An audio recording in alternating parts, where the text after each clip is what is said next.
Hello, everyone. I'm really excited to be here today to talk to you guys a little bit about the topic of designing for conversations. My name is Lisa Ding. I work on the conversations team as a designer, and I will start by telling you a little bit about me. I'm going to try to do a 3-minute life story here. So I was born in China. I moved to the US when I was 6 years old, and I lived in a lot of different places. I lived in Texas, I lived in Louisiana, I lived on the East Coast for a while, and then I eventually lived in San Francisco for 10 years before I moved to where I live now, which is Boulder, Colorado. Um, when I, since I was born in China and I didn't immigrate until I was a little older, there's the one-child policy in China at the time, and so I grew up an only child, and so I got to spend a lot of time pursuing my own hobbies, and I had many of them. One of them was one summer I was really into astronomy, so I went to astronomy camp. One summer I watched all the movies on the American Film Institute's Top 100 list. And then one summer, I got really into putzing around on Photoshop, and so that kind of led me to graphic design. I ultimately didn't pursue design when I went to university because I wasn't a very good illustrator, and I didn't think that it was possible to be a good designer. But luckily, I found out that there is a field of design where it's okay to draw stick figures. So that's what I do now. I've been at Twitter for 5 years, and I've worked on things from the health realm of trying to make it easier for people to block, report, and mute people. I've worked on direct messages, and now I'm working on conversations. So, sort of what I want to talk about today. One is the purpose, why we're doing this project.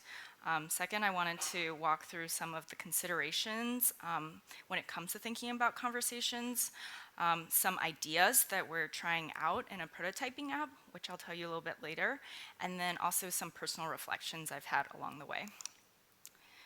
So, starting with the purpose, I put up this quote from the CEO of Twitter, Jack Dorsey, just because I feel like that's kind of our main spokesperson for what we're trying to do here. So we believe our superpower is around conversation, and we believe our purpose is to serve the public conversation. So I think as a company, we're striving towards building our platform and improving our platform to be a place where people want to come and have public conversations.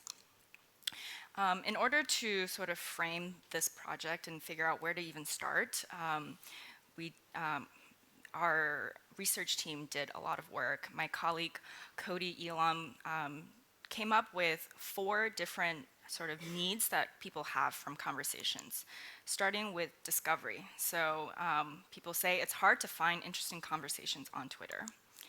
Next, we have consuming conversations. It's hard to read, understand, and follow what people are saying to one another. There's also participation. I don't know who to talk with, and even if I did, I'm not sure that they would respond to what I said. And then lastly, being able to follow along with the conversation. It's hard to keep up with the conversation I care about. To start, we decided to focus on the reading experience, and so we framed the problem statement to be, how can we make it easier for people to read and understand conversations on Twitter? And in order to address this problem in a way that we felt would really get at some root issues, we needed to make some big changes. So we, instead of making these changes incrementally within the main Twitter app, we decided to create a separate standalone prototyping app so that we can not disrupt people's workflows. As Charles mentioned, Twitter has kind of an open ecosystem in that people sort of helped us to design Twitter. And they've come to use it in many different ways, and we want to respect that and not disrupt their workflows. So we also wanted to be able to test things quickly. By having a separate prototype, we're actually able to do some things that would require much more effort if we wanted to give it to everybody at the same time. And then lastly, and what I think is most interesting about having a separate prototype for testing stuff is that you allow people to use it for a while. Normally, when we're developing new features in secret, we tend to test in kind of these like 1 hour sessions in which we say, hey, like imagine you want to do this thing, how would you do it? I feel like some of these changes that we're trying to make here are so fundamental to how people are using Twitter that it really takes time for them to sort of live with it, to better understand what change has happened in the way that they use it. So next I'm going to walk you through some of the considerations that, and this is not an exhaustive list, but just a couple of dimensions to think about this problem. Just a show of hands so I know how much detail I should go into here. How many of you consider yourself familiar with how to use Twitter? Okay, a fair amount. All right, so I won't explain too much. So I'm going to start out with the home timeline. So going with spatial metaphors, the home timeline is a place where you are relaxing in your home. It's a place where you're comfortable and you have control over what appears there. Whenever there is something new, so maybe we can use the metaphor of having a dinner party. If someone were to come to your house, that's someone you know. And if a new person came, that person would need some sort of connection to somebody that you already know. So if your friend showed up with their cousin who was visiting for the weekend, the person who brought him would be the person that's vouching for him.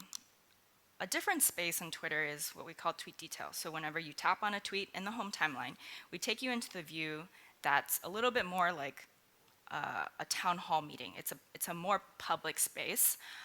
You tend to be a little bit more open to seeing things from people who you don't know, people who have dissimilar views from you. And then another space is the Explore tab, which is where you tap on the what do you call it, magnifying glass. A spatial analogy would be exploring a new city.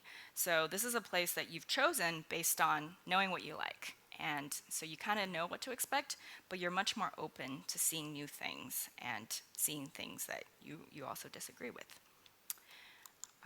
Another dimension that I wanted to talk about was the shape of conversations. So starting with this first one, this is what I would consider a shallow conversation. You have a root tweet where somebody originated this discussion, and then you have a bunch of people who are essentially commenting versus, say, replying to each other. I think there's definitely valid uses of this type of format. So whenever a celebrity tweets, you tend to have a lot of people just kind of responding to it. Or if you have a funny tweet that goes viral, you have a lot of people sometimes replying with a GIF. But where I think we need to make sure that we're better serving the conversation is around when people maybe want to actually have more of that conversation. So something like this, where they want to have a chain of discussions, but they just don't know where to find it, or they maybe can't see everything. So that's kind of what we're working towards. But in reality, most conversations look like these. You tend to have like some longer threads and then some shorter ones.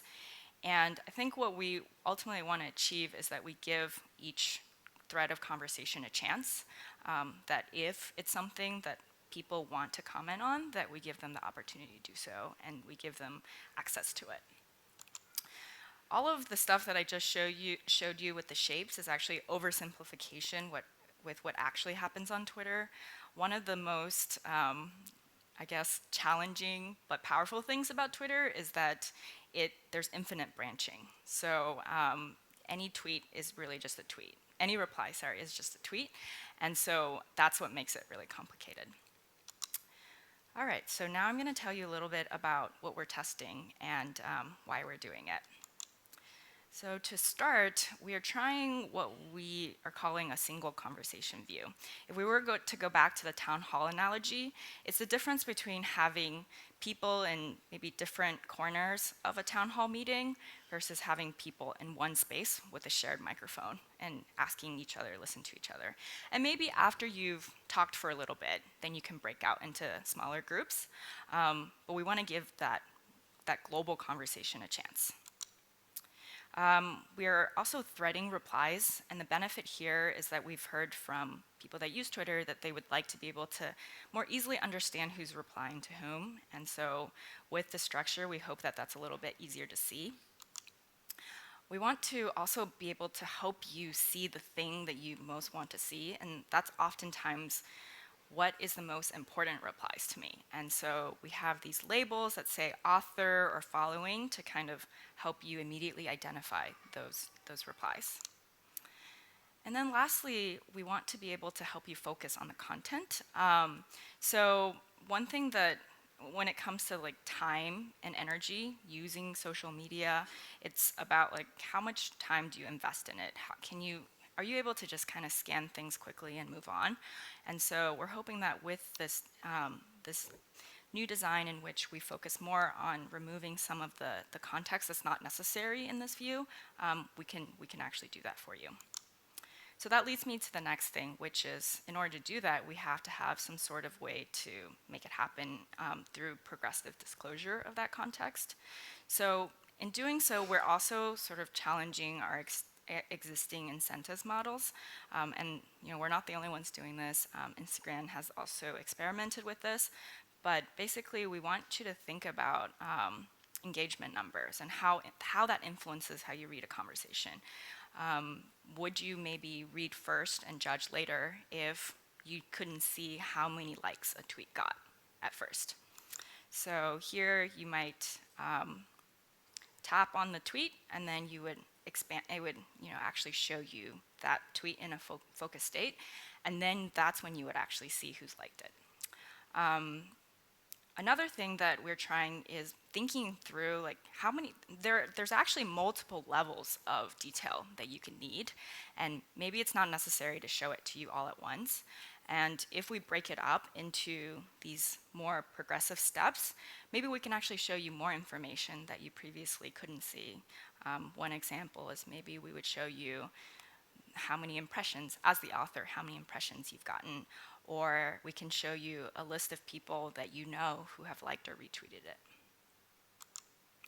All right, and last I'm gonna just share some personal random thoughts that I've had along the way.